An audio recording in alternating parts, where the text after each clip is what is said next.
이렇게 함께 모여서 너무너무 감사합니다.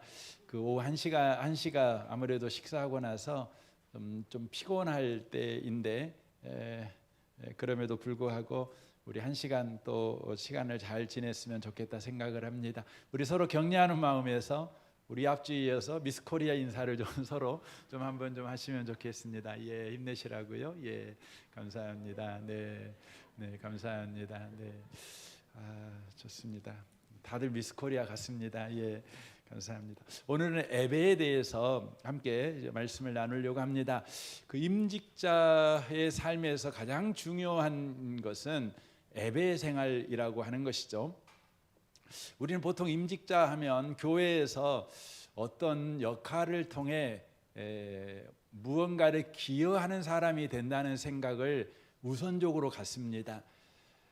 하지만 하나님께서 교회 가운데 이렇게 임직자를 세우시는 가장 중요한 목적은 하나님과 더 친밀해지자, 사랑하는 자여 나와 함께 신방으로 들어가자, 이 초청장인 것을 우리가 놓치면 안 되는 것입니다. 저는 우리 교역자가 새롭게 교회에 왔을 때 가르쳐 주는 것은 이 부분을 먼저 가르쳐 드립니다. 교역자는 보통 교회로 오면 뭔가를 하려고 오거든요. 그래서 뭔가를 함으로 인하여서 자신의 가치를 확인하는 것이죠. 그래서 무엇을 할까를 늘 생각을 합니다. 하지만 교역자의 가장 중요한 가치는 하나님과의 관계에서 발견하는 것이죠. 이 일을 통해서 발견하는 것이 아니라 하나님과의 관계를 통해서 우리의 가치를 발견합니다. 이것은 모든 그리스도인들, 특별히 교회 가운데 중직자로 부르심을 받은 저와 여러분에게 더욱 중요한 이야기인 것을 놓치면 안 됩니다. 사람은 다 누구나 존재감을 갖기를 원하지 않겠습니까? 내가 특별한 사람이다, 나는 귀중한 사람이다, 이 공동체에서 꼭 필요한 사람이라는 그러한 가치를 늘 확인하고 싶어 합니다. 그런데 대부분 사람들은 그것을 어떤 자리나 역할로 확인하려고 합니다. 그렇지만 성경은 우리에게 말씀합니다. 항상 하나님과의 관계에서 그것을 확인해야 된다는 것이죠. 그것이 뭐냐면 예배라고 하는 것입니다. 그래서 예배는 신앙생활의 본질이자 핵심을 붙잡는 바로 좌표가 된다는 것이죠.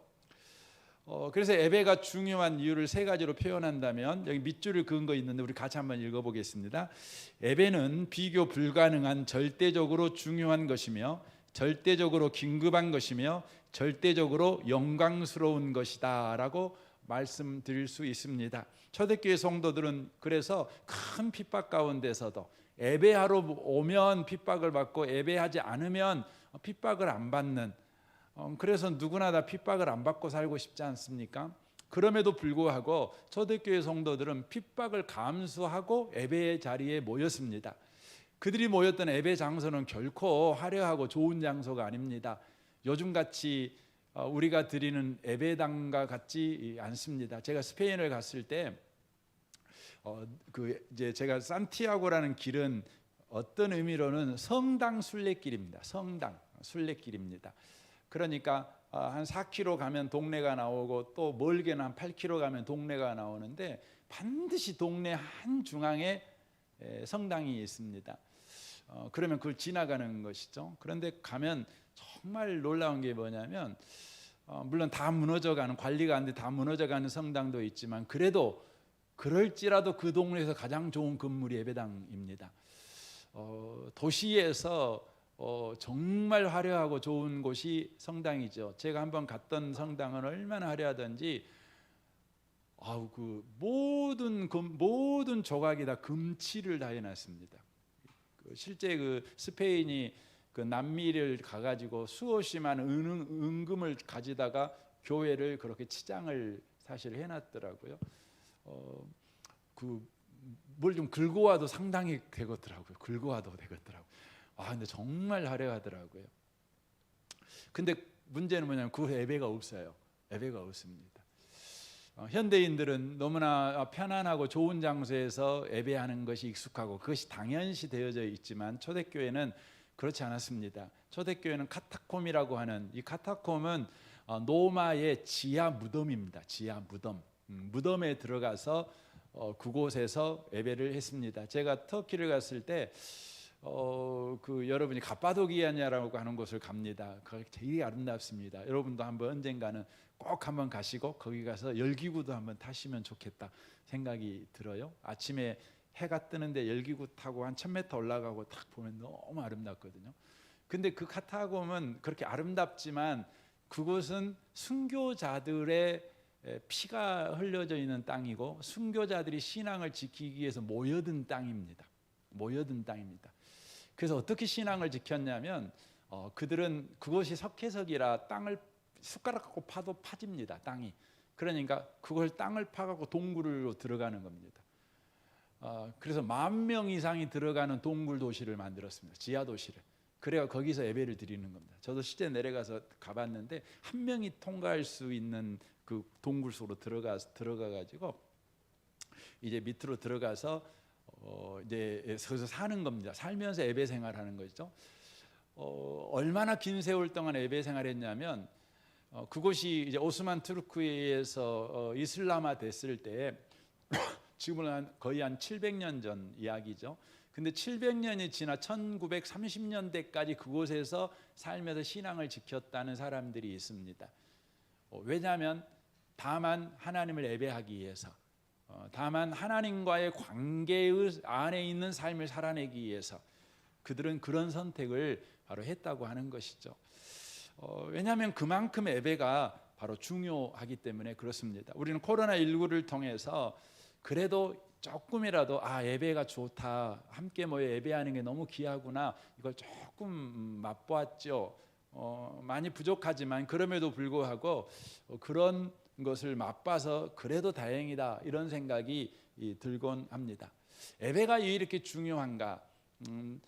여기 제가 2가지를만 제가 써놨습니다. 더 많은 중요한 이유가 있지만 가장 먼저는 요한복음 4장에서 발견할 수가 있습니다. 거기에 보면 사마리아 여인이 나오죠. 사마리아 여인. 사마리아 여인은 방황합니다. 방황하죠.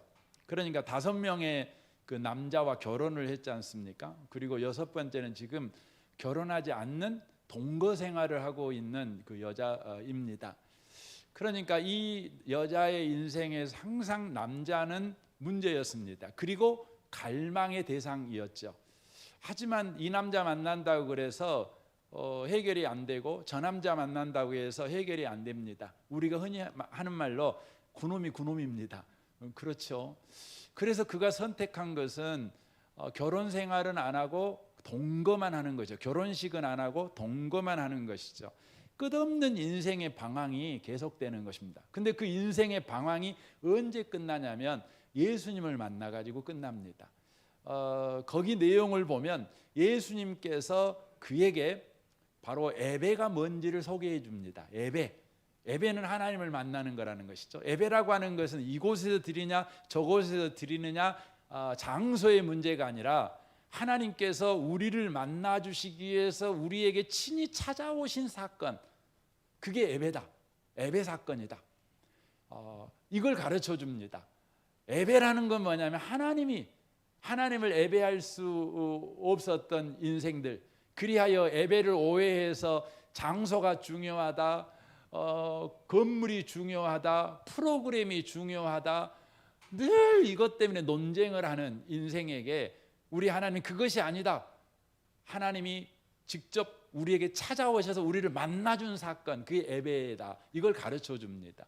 그때 이 사마리아 여인이 비로소 자기 인생의 갈등을 끝내버립니다. 방황을 끝내버립니다. 사마리아 여인은 자기의 인생의 방황이 사실 남자 문제인 줄 알았어요. 안정된 가정이 없는 것이 자기가 방황하는 이유인 줄 알았어요. 그런데 엉뚱한 곳에서 방황이 끝나는 사건이 벌어집니다. 그게 뭐냐면 예배 사건. 예배를 바르게 알고 그 예배가 자기의 삶에 실제적으로 일어나 버린 거죠. 예수님 만난 사건. 그때에 하나님을 만나는 감격, 예배가 이렇게 좋구나, 이걸로 끝나지 않고 자신의 인생 방황이 끝나버린 겁니다. 여러분 예배가 왜 중요하냐면 여러분이 그토록 원인도 알지 못하고 아니 여러분 스스로가 이 방법 저 방법이라고 생각하고 있으면서 끊임없이 방황하고 있는 여러분의 인생을 일순간에 끝내버릴 수 있는 그 본질이 뭐냐면 바로 예배라는 것입니다. 예배 이게 중요합니다. 그 사마리아 여인은 이런 방황을 했지만 어떤 분은 또 그 방황을 많이 하죠. 마음을 둘 데가 없어서 바람 불면 또 방황하고 또 날씨 변하면 방황하고 늘 이렇게 방황을 합니다. 또 성도들 가운데서도 그 정착을 못하죠. 이 교회에 다녔다가 등록하고 다니다가 또 그 다음 교회 또 저 교회가 좋으니까 저 교회 옮겨서 또 등록하고 다니다가 또 다른 교회에 등록하고 다니고 꼭 사마리아 여인 같지 않아요? 그리고 나중에는 끝내는 사마리아 여인처럼 등록은 안 하고 뭐 하죠? 그냥 가만히 이렇게 다녀요. 꼭 사마리아 여인하고 똑같습니다. 5번 결혼식하고 다음에는 그것이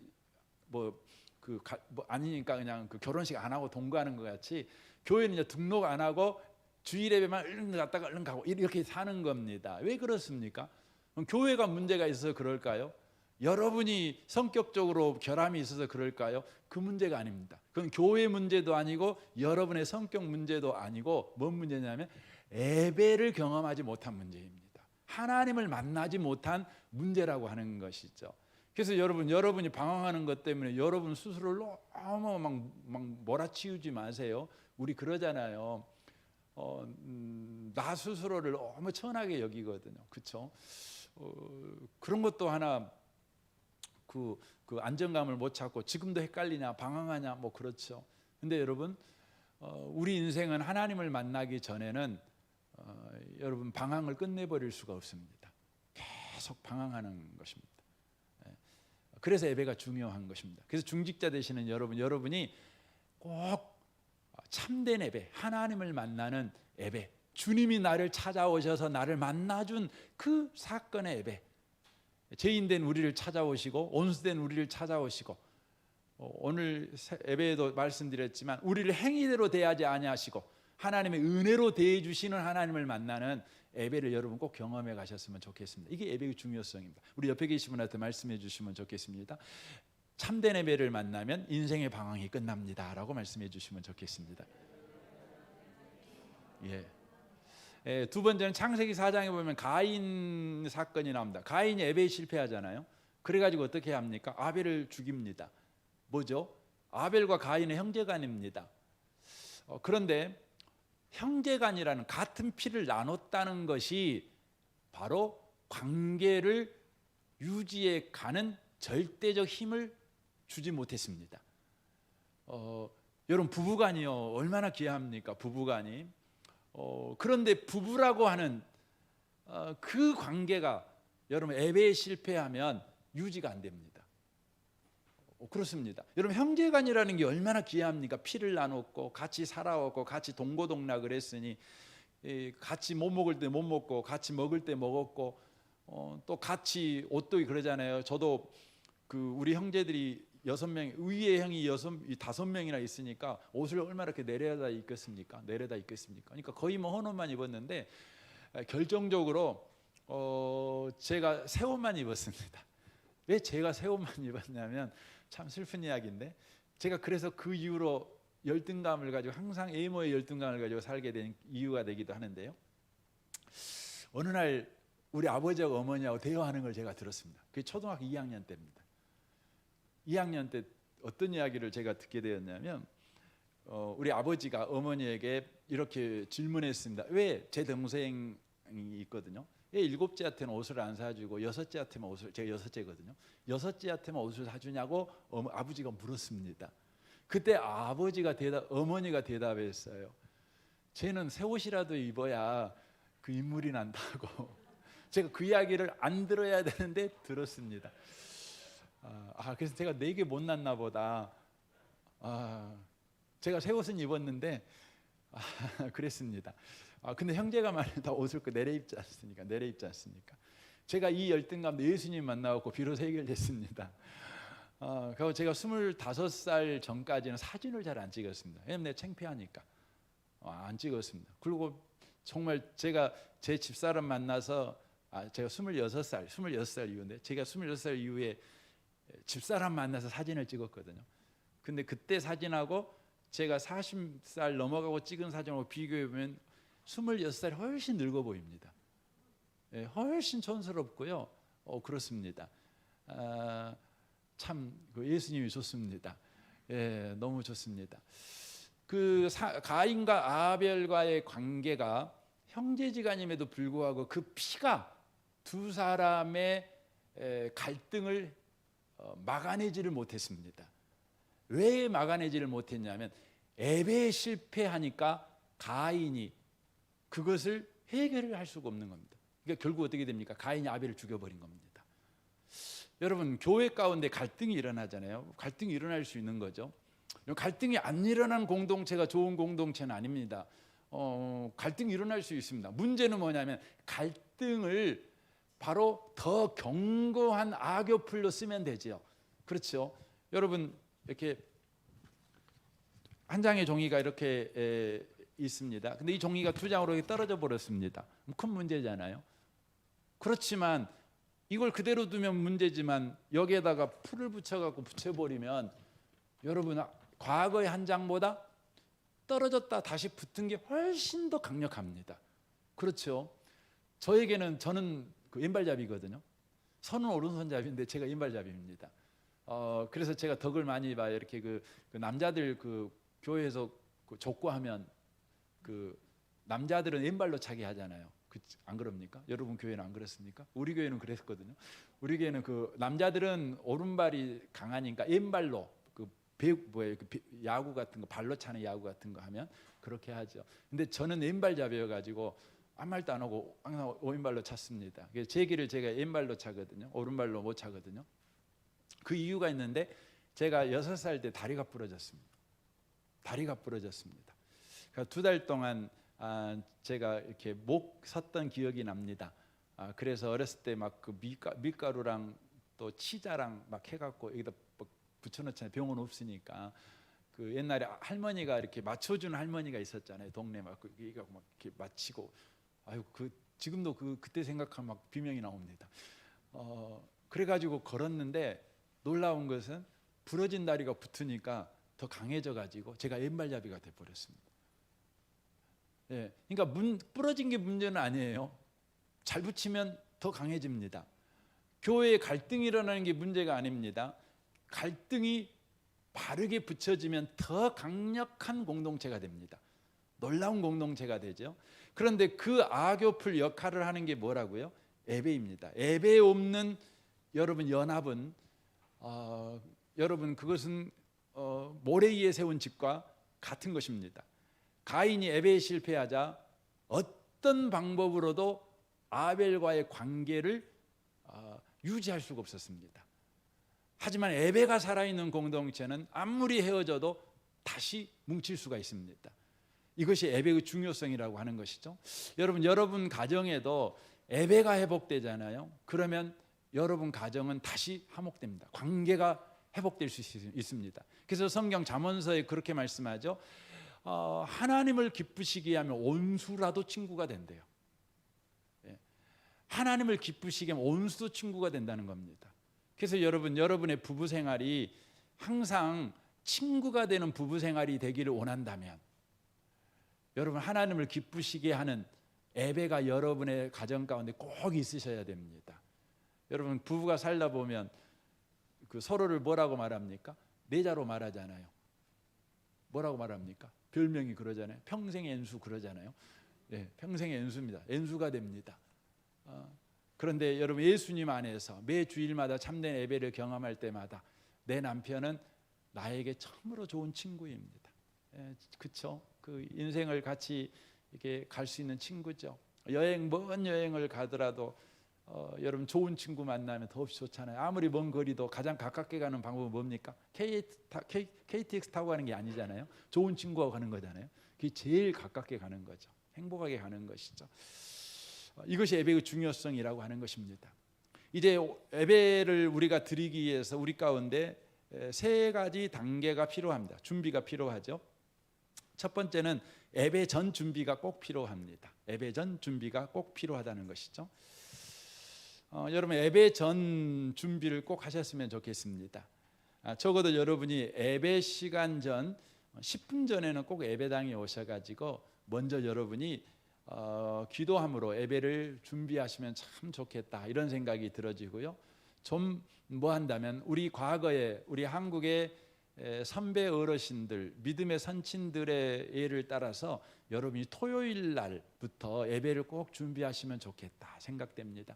그 과거에 우리 선배 믿음의 선배들은요 토요일을 예배 준비하는 날로 그렇게 지켰습니다. 그래서 토요일 오후부터 그렇게 이런 사적인 활동을 하지 아니하고 또 욕망을 따라 살지 아니하고 경건하게 주일을 바로 준비했습니다. 심지어 어떤 분들은 토요일 날 헌금할 돈을 그 다름이질로 이렇게 다리기도 하셨어요. 여기 다리기도 하셨죠.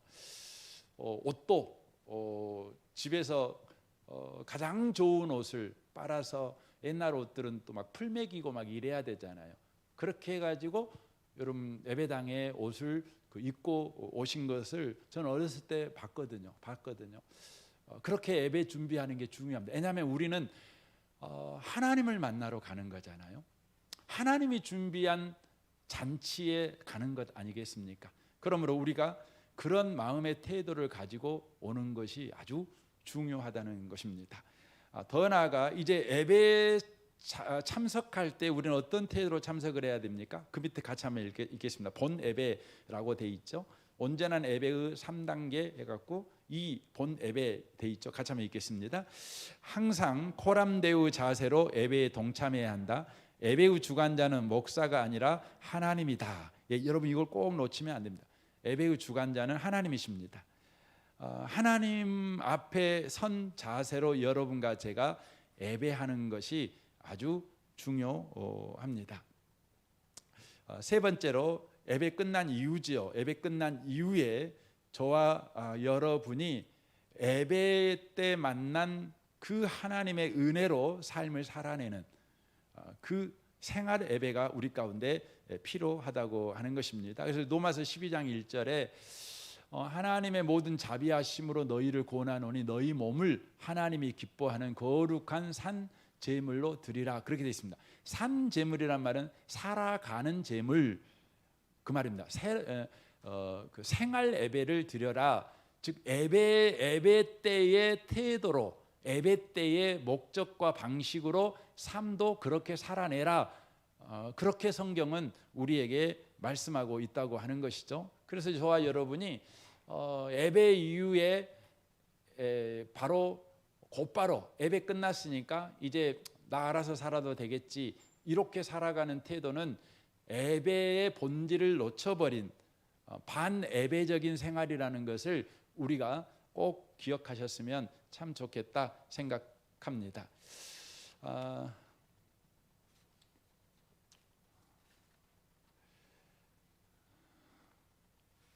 예배의 성공자 2를 좀 보셨으면 좋겠습니다. 한번 그 밑에 같이 한번 읽겠습니다. 예배는 프로그램에 참여하는 것이 아니라 삶의 고백을 드리는 것이다. 예배의 시작은 삶의 현장이다. 예배를 준비하라. 주일의 시작은 토요일 저녁부터이다. 첫 번째로 강단 메시지를 통한 응답이라고 하는 것이죠. 저와 여러분이 예배를 드릴 때에 강단에서 선포되는 말씀에 대하여 응답하는 예배를 꼭 여러분이 드리시면 좋겠습니다. 그러니까 주일날 선포되는 설교를 들을 때 여러분의 설교를 듣는 태도가 항상 목마른 사슴과 같은 갈급한 자세를 가지고 설교를 듣는 자세를 꼭 갖는 게 중요합니다. 이를 위해서 저와 여러분이 설교를 들을 때 하나님은 나에게 대답하시는 설교를 하신다. 이것을 여러분이 기억하시고 설교를 꼭 들으시면 좋겠습니다. 그래서 여러분이 설교 전에 하나님 제가 이런 인생의 질문을 가지고 있는데 오늘 말씀을 통해서 내게 대답해 주실 줄로 내가 믿습니다. 그러므로 예배 때 여러분이 하나님이 여러분의 질문에 대해서 답을 해주신다는 믿음을 가지고 설교를 꼭 들으시면 좋겠습니다. 들으시면 좋겠습니다. 그래서 설교 때 여러분 오실 때 아무 생각 없이 설교 가운데 오시면 안 돼요. 많은 분들이 예배 때 또 특별히 설교를 들을 때 아무 생각 없이 오늘은 목사님 무슨 설교하지 이런 태도로 설교를 듣습니다. 그렇지만 더 적극적인 설교를 듣는 태도는 하나님 이번 주에 제가 이런 삶을 살아가면서 이런 질문이 생겼습니다. 이런 문제가 생겼습니다. 주님은 오늘 목사님을 통해서 하나님께서 어떻게 대답하시겠습니까? 내가 하나님의 대답을 설교를 통해 듣겠습니다. 이 생각을 가지고 여러분 관점을 가지고 설교를 꼭 들으시는 분들이 꼭 되셨으면 좋겠습니다. 왜냐하면 설교는 하나님이 여러분에게 대답하시는 거거든요. 하나님이 여러분에게 말씀하시는 거거든요. 말씀한다고 할 때 그것은 하나님의 대답입니다. 대답. 하나님은 구원자시지 않습니까? 구원의 대답을 하는 것입니다. 은혜의 하나님이 아닙니까? 은혜의 대답을 하는 것이죠.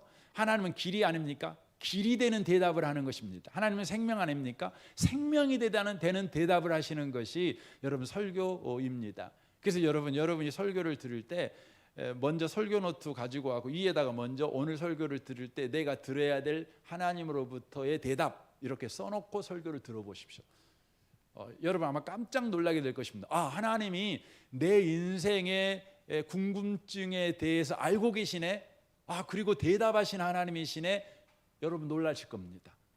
그래서 하나님을 만나는 것이죠. 여러분 예배는 하나님을 만나는 것이 어떻게 만나는 겁니까? 하나님을 만난다는 것은 산신령이신 하나님을 만난다는 게 아니고 말씀을 만난다는 게 하나님을 만난다는 것입니다. 말씀 어떤 말씀입니까? 여러분 하나님 말씀은 하나님과 대화합니다. 대화. 여러분 사람과 사람을 만나잖아요. 이렇게 만났는데 그 서로 대화가 없이 이렇게 가만히 있다 가요. 그럼 그거 만난 게 아니죠. 그렇죠? 여러분 집에서 남편 아내가 분명히 한 방에 있는데 서로 말을 안 해요. 말을. 서로 대화를 주고 안 받아요. 그럼 그거 만난 겁니까? 아니죠. 그런데 서로 대화를 주고 받아요. 서로 같은 자리에 있지 않아도 전화로도 대화를 주고받아요. 아니 옛날에는 편지로 서로 주고받잖아요. 말을 주고받잖아요. 자기의 마음에 있는 마음을 말로 주고받습니다. 그러면 그걸 뭐라고 그러죠? 만남이라고 그럽니다. 만났다고 그럽니다. 같이 안 산 겁니다. 연애할 때 전화하고 편지 쓰고 메시지 보내고 이렇게 만났어요. 그런데 다 그것이 만남입니다. 진짜 만난 겁니다. 만난 것이죠. 하나님도 마찬가지입니다. 여러분과 제가 하나님과 대화하는 말씀을 나누는 바로 만남을 갖게 될 때 그것이야말로 진짜 하나님을 만난 것입니다. 저는 여러분이 꼭 그렇게 하나님을 만나시는 분들이 꼭 되셨으면 좋겠다 생각이 되어집니다. 두 번째 말씀을 여러분이 들을 때 아멘 신앙을 꼭 가지셨으면 좋겠습니다. 저는 저희 교회에서 좀 조금 부족하다 이게 뭐냐면 아멘을 잘 안 해요. 우리 교회는 아멘을 잘 안 해요.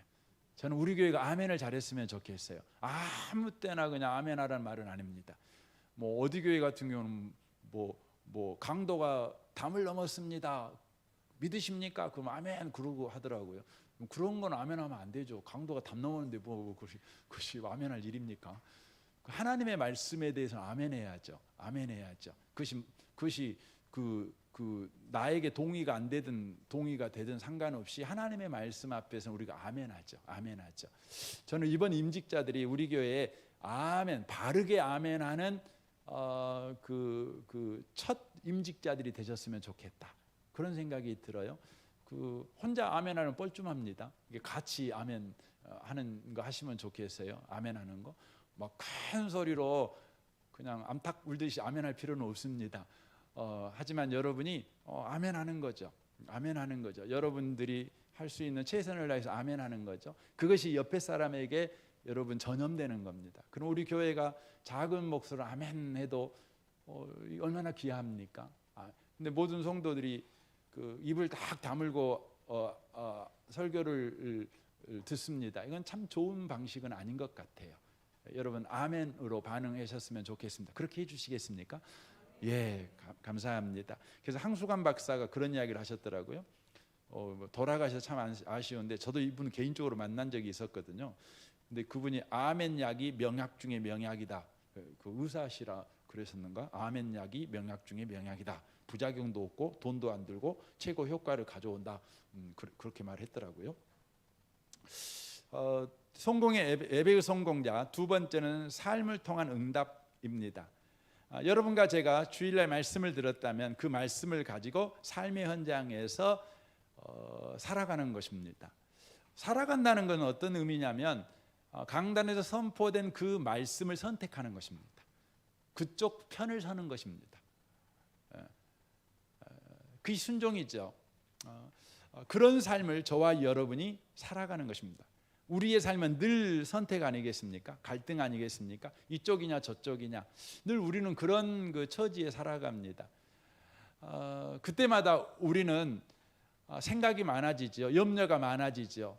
우리의 생각과 우리의 염려의 생각의 대다수는 어떤 게 이익이 될까 아니겠어요? 어떤 것이 손해가 될까? 어떤 것이 내게 더 좋을까? 이 가치를 가지고 생각을 합니다. 그런데 성경은 우리에게 요구하는 것은 하나님의 말씀인가 아닌가? 손해 보더라도 하나님의 말씀이다면, 불이익을 보더라도 하나님의 말씀이면 그것을 선택하는 삶을 살아가는 것이 바로 삶을 통한 응답, 곧 성공자의 에베의 생활이라고 말씀을 드릴 수가 있다고 하는 것입니다. 그 나머지는 여러분이 쭉 한번 읽어보시면 좋겠고요. 오늘 제가 대표 기도하는 부분에 대해서만 좀 잠깐 말씀을 좀 드렸으면 좋겠습니다. 여기 성경 구절들이 제가 다 써놨으니까요. 여러분 한번 꼭 한번 읽어보시면 좋겠다 생각합니다. 이제 우리 임직자가 되면 대표 기도를 하지 않습니까? 대표 기도 하실 때 여러분과 제가 복스러운 대표 기도가 되도록 몇 가지 안내를 좀 해드렸으면 좋겠습니다. 가장 먼저 한번 읽겠습니다. 대표 기도를 맡은 것 자체가 사명이고 복이다.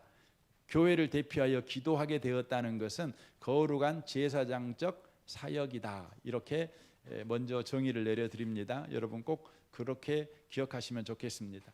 우리 교회 헌법 에베모범 제5장에 보면 공식 기도에 대해서 이렇게 써놨습니다. 우리 같이 한번 읽겠습니다.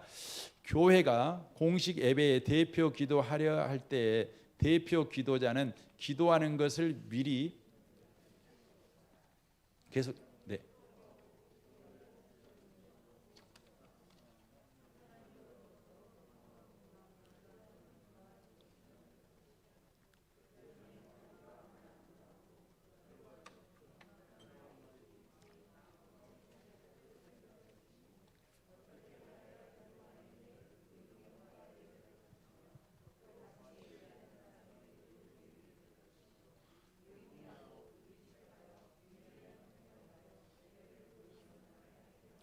네, 이게 이제 우리 헌법에 교회 헌법에 나와 있는 대표 기도자들의 자세입니다. 이걸 한번 쭉 읽어보시면 이렇게 기도를 해야 되겠구나. 이걸 여러분이 이해하게 될 것입니다. 거기에 좀 보충해서 몇 가지 좀 더 말씀을 드리고 싶은데, 첫째는 기도는 하나님께 드리는 것을 저와 여러분이 놓치면 안 된다고 하는 것이죠. 마태복음 6장 5절에 너희는 기도할 때 외식하는 자와 같이 하지 말라. 그들은 사람에게 보이려고 회당과 큰 거리 어귀에 서서 기도하기를 좋아하느니라 라고 말씀합니다. 사람에게 보이려고 기도해서는 안 된다는 것이죠. 물론 성도들이 듣습니다. 성도들을 전혀 생각하지 않는 기도를 해도 된다, 이런 말씀은 드리는 것이 아닙니다. 여기서 말하는 것은 하나님을 잊어버리고 오직 성도들만 듣게 하는 기도를 해서는 안 된다는 것입니다. 왜냐하면 기도 응답은 하나님이 하시는 거지 성도가 하는 건 아니잖아요. 그러니까 성도들이 내가 하는 기도에 일심이 되게 성도들도 함께 할 수 있는 기도를 하는 건 중요해요. 그런 측면에서 성도들을 고려한 기도를 해야 되겠죠.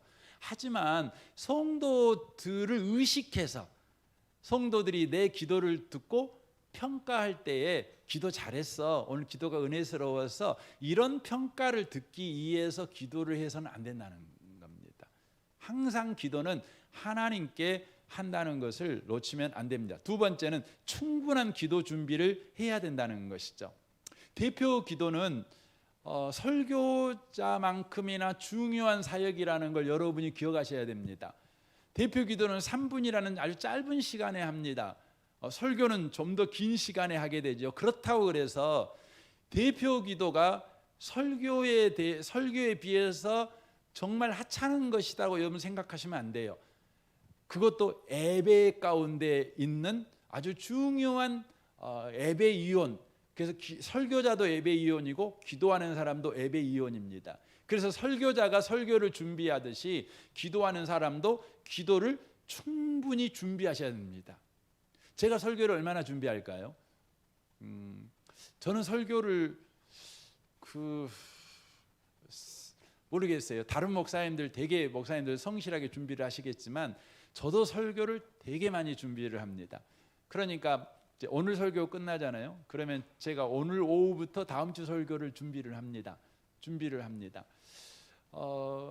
그리고 일주일 내내 생각을 합니다. 준비하고 또 이 책 저 책 보고 또 들어야 될 강의가 있으면 들어보고 또 그것을 이제 제가 원고로 쓰고 또 지우고 또 다시 쓰고 이건 일을 계속 반복을 합니다. 제가 최소한 못해도 20시간은 걸릴 것 같아요. 못해도. 여러분 대표 기도를 할 때 20시간이라는 것이 기준점이라는 의미는 아닙니다. 여러분이 최선을 다해서 기도를 충분히 준비하시는 것을 여러분 놓치면 안 된다. 이 부분을 꼭 기억하셨으면 좋겠습니다. 그래서 여러분이 기도를 이렇게 할 때 무책임하게 그냥 그날 내가 은혜대로 하지 뭐 하고 하시면 안 돼요. 대표 기도입니다, 여러분. 대표 기도. 온 성도들을 대표해서 기도하는 것이거든요. 그러니까 여러분이 정말 지우고 또 첨가하고 원고를 쓰고 이렇게 하셔야 됩니다. 저는 너무 감사한 것이 지금까지 우리 교회에 이렇게 대표 기도하시는 장로님들이나 우리 집사님이나 안수 집사님들이 늘 그렇게 기도를 준비하셔서 해주셨어요. 너무너무 감사하게 생각하고 제가 기도를 이렇게 하시는 분들 기도를 들을 때마다 제 마음이 동의가 됩니다. 제 마음이 함께하게 됩니다. 어떤 분의 기도를 여러분 듣다 보면 마음이 동의가 안 되는 게 있잖아요. 동참이 안 돼요. 근데 지금까지 우리 교회 귀한 분들은 그렇게 기도를 해 오셨어요. 그만큼 충분히 하나님과의 관계 안에서 기도를 준비하셨다는 반증이 아닐까 생각됩니다. 여러분들도 꼭 그렇게 해 주시면 좋겠다. 그런 생각이 들어집니다. 세 번째는 기도문을 반드시 사전에 여러분 노트에 작성해서 기도를 해 주시면 참 좋겠다. 그런 생각이 들어집니다. 여러분이 개인 기도가 아니고 대표 기도잖아요. 그래서 대표 기도다운 기도를 하는 것이죠. 여러분 대통령은 대한민국을 대표하는 사람 아닙니까? 그래서 대통령은 오직 말 잘하겠어요. 대통령 자리까지 올라오면 얼마나 말을 잘하겠습니까? 하지만 대통령은 말을 할 때요 원고를 써갖고 말을 합니다. 왜냐하면 대표자니까. 그만큼의 책임에 따르고 그가 말 한마디 잘못하면 여러분 나라가 휘청거릴 수 있거든요. 그러니까 사적인 말을 하면 안 돼요. 그래서 반드시 써가지고 하는 거죠. 그래서 대통령 연설할 때는 원고가 양옆에 이렇게 스크린이 있잖아요. 우리는 안 보이지만 양쪽 스크린이 있거든요. 거기에 이렇게 올라갑니다. 그럼 그걸 보면서 그냥 읽는 겁니다. 읽는 거죠. 그렇게 하는 것입니다. 그래서 여러분이 대표 기도를 할 때 그만큼 신중하게 또 준비되어서 대표라는 그 책임감을 가지고 그렇게 여러분이 기도를 해 주시면 좋겠다. 그런 생각이 들어집니다. 네 번째는 예배 시간에 대표 기도를 할 때 기도의 내용은 예배를 위한 것이어야 돼요. 우리가 이제 그런 말씀이 있잖아요. 잠언 25장 11절에 경우에 적합한 말은 은쟁반에 올려놓은 금사과와 같다. 이렇게 돼 있잖아요. 금사과와 같대요. 경우에 적합한 말. 여러분 예배 시간에는 뭔 기도를 해야 되겠어요? 예배를 위한 기도를 해야 한다. 장례식 가갖고는요. 장례식에 관계된 기도를 해야 되겠죠. 그죠? 그 돌 예배 가갖고는요. 당연히 돌에 관한 기도를 해야 되겠죠. 그렇습니다. 그래서 여러분 그 우리가 예배를 드릴 때에 예배는 기도 대표자의 기도는 뭐냐면 예배에 관한 기도입니다. 이걸 놓치면 안 됩니다. 여러분이 이제 해야 될 기도가 많잖아요. 그러니까 그 우리 교회에 요즘 이런 일도 있고 저런 일도 있고 뭐 이런 일도 있고 막 그럴 수 있습니다. 그때 여러분이 그런 기도하고 싶을 겁니다. 그런데 대표 기도에서는 사실 그런 기도 하시면 안 돼요. 대표 기도에서는 그 경우에 합당한 기도를 하는 겁니다. 우리는 지금 예배 드리러 모였잖아요. 그럼 예배를 위해서 기도하는 겁니다. 하나님, 오늘 이 예배를 하나님만 바라보고 예배해 주십시오. 한 분 한 분이 하나님을 만나는 예배를 드리기 원합니다. 예배 드릴 때 우리의 마음이 흐트러지지 않도록 성령께서 우리를 주장해 주십시오. 오늘 예배 이원들을 세운 모든 한 분 한 분들이 성령 충만하여 주님께만 영광이 되는 그런 예배 이원들이 되기를 원합니다. 특별히 말씀을 전하는 목사님에게 주님께서 함께 하셔서 그의 입술에 하나님의 말씀을 붙여주십시오. 그래서 듣는 모두가 하나님 말씀만 듣는 예배를 드리기를 원합니다.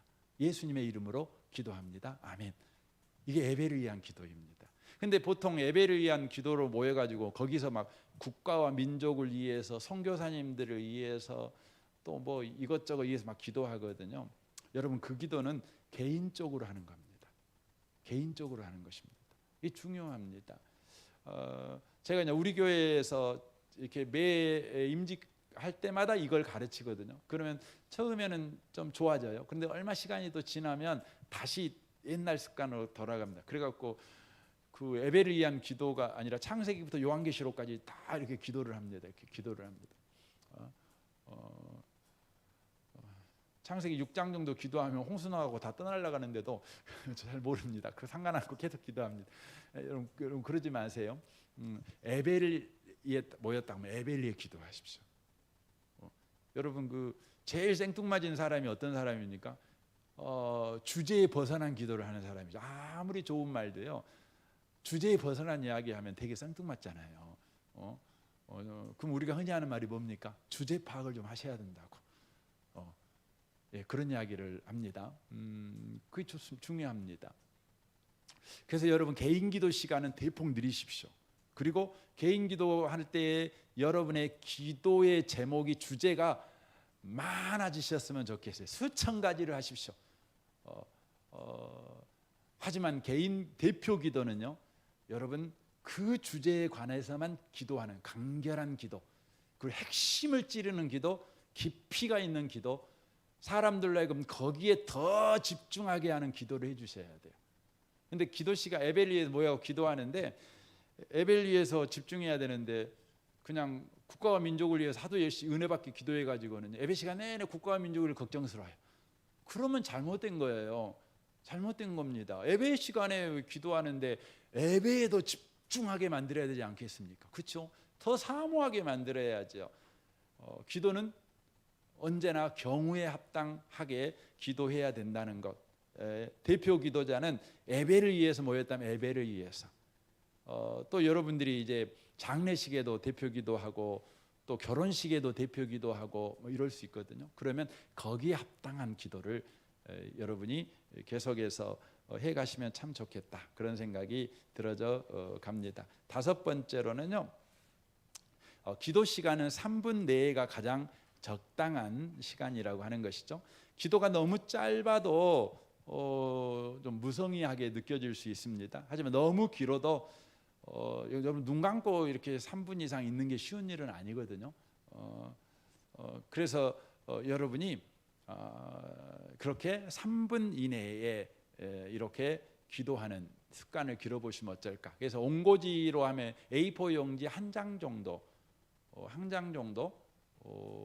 한 장도 굉장히 길란가요? 여러분 한번 집에서 이렇게 타이머로 해갖고 이렇게 해보십시오.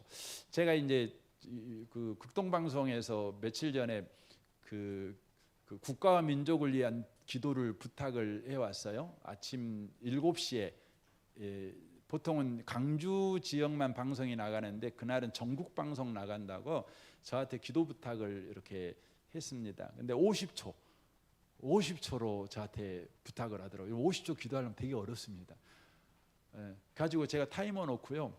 그 원고를 일단 써갖고 몇 차례 녹음해보고 52초가 되면 또 2초 줄이려고 그 빼고 해갖고 50.23초 맞춰가지고 보냈습니다. 예, 그래서 극동방송에서 문자 오셔도 참 잘했어요. 그리고 예. 그러니까 거기서는 이제 생각 다 우리 보통 할 때 하나님 감사합니다 뭐 이렇게 다 그 문안 인사부터 시작해갖고 쭉 하잖아요. 근데 다 빼고 주제에 합당한 기도만 딱 이렇게 50초 이렇게 했습니다. 그러니까 여러분도 그렇게 한번 연습해 보세요. 연습하셔가지고 하시면 참 좋겠다 그런 생각이 들어집니다. 6번째는 기도자는 단정한 옷차림을 하되 가급적 정장을 입어주시면 감사하겠습니다. 옷차림에서는 여러분들이 그런 태도가 좀 필요한 것 같아요. 예배자잖아요. 예배위원이잖아요. 그러니까 그 예배위원이라는 것은 자기가 원하는 옷을 입는 것이 아니라 덕스러운 옷을 입는 겁니다. 이게 중요합니다.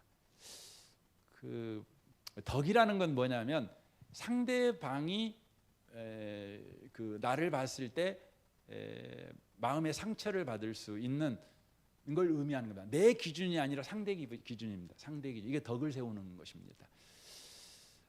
우리 한국 사람들은 그 앞에 서서 이야기하시는 분이 호주머니에 이렇게 손 놓고 이야기를 하면 되게 시험 듭니다. 그렇죠? 여러분 호주머니에 손 넣는다고 그건 죄는 아닙니다. 왜냐하면 애국 목사님들을 보시면 대부분 이야기를 호주머니에 손 놓고 이렇게 손 놓고 이야기하더라고요. 손 놓고. 근데 저도 그것 보고 있으면 죄가 아닌지 뻔히 아는데도 기분 나빠요. 제가 속으로 좀 그래요. 그래서 제가 결심한 게 있는데 그게 뭐냐면 나는 호주머니에 손을 안 넣는다. 이걸 결심했어요. 왜냐하면 그게 나에게는 어릴 때 보면 이제 여러분 저는 굉장히 내성적인 사람이고 그런 사람들은 무대에 혼자 이렇게 무대에 나오면 손을 어디에 둬야 될지 항상 불안하거든요. 안정감을 찾으려면 호주머니에 손 넣고 있으면 손이 안 움직이니까 좀 안정감이 더 생기거든요. 뭔가를 잡고 있으면 안정감이 생기는 겁니다. 뭔가를 의지하는 거죠. 뭐 외형적인 사람은 잘 모르겠습니다. 근데 저같이 내향적인 사람들은 아마 대부분 그럴 겁니다. 그래서 그게 편할 수 있는데 덕스럽다는 측면에서는 그렇지 않습니다. 그래서 예배자들은 언제나 덕스럽게 행동해야 됩니다. 그래서 여러분이 이제 옷을 아무거나 입고 와도 상관없죠. 여러분 기준에서 보면 상관없겠죠. 그런데 누구라도 한 명이라도 조금 불편하게 생각을 하면 여러분이 그 사람 입장에서 옷을 입고 오는 게 필요합니다. 눈치를 보라는 것이 아니라 여러분이 기도자인데 은혜가 흘러가야 될 통로이기 때문에 그 은혜가 막히지 않기 위해서 그렇게 하는 거죠. 제가 오늘 아침에 원래 아이셔츠를 제가 파란색 아이셔츠를 입고 왔거든요. 일부 때는 입고 왔는데 제가 좀 살이 빠져가지고 목이 이렇게 아이셔츠가 훨씬 커 보이더라고요. 그래서 우리 김 목사님이 언젠가 나한테 그 이야기를 했어요. 목사님 그 아이셔츠가 너무 커 보여가지고 좀 그런다고. 근데 그 말이 일부 설교하고 나서 확 생각이 났어요. 그래가지고 누구나 혹시나 설교를 듣고 있는데 내 목이 이렇게 갖고 우메 목사님 저 와이셔츠가 너무 커가지고 좀 그런다. 그것만 신경 쓰신 분들도 계실 수 있거든요. 그럼 예배에 집중이 안 되잖아요. 그런 생각 확 들어가지고 블락에 가서 옷 갈아입고 왔습니다. 와이셔츠를 바꿔야 왔습니다. 그게 좀 더 낫죠. 그러니까 그 앞에 선 사람은 눈치 보라는 말이 아니라 상대방에게 은혜가 흘러가는 일에 조금이라도 방해되는 것이 있다고 여겨진다면 그걸 바꾸는 게 필요하겠죠. 우리가 상대방 입장을 다 맞출 수는 없어요. 그럼에도 불구하고 우리가 최선을 다하는 태도는 꼭 필요한 부분이 아닐까, 이런 생각을 사실 해보게 됩니다. 그래서 여러분이 그렇게 해 주시면 좋겠다, 그런 생각이 들어져 갑니다. 나머지 부분은 여러분이 한번 꼭 읽어보시고, 제가 예배에 관한 부분은 아마 순간순간 계속 진행해 가면서 언급하지 않을까, 그런 생각이 들어져 갑니다. 우리 옆에 계신 분한테 말씀해 주시면 좋겠습니다. 예배의 성공자가 되십시오라고 말씀해 주시면 좋겠습니다. 예, 감사합니다. 예, 연습이 되셔갖고 그거 하고 싶으신 것 같아요. 우리 서로 그렇게 합시다. 다시 한번 미스코리아 인사를 하면서 예배의 성공자가 되십시오. 감사합니다. 우리 한번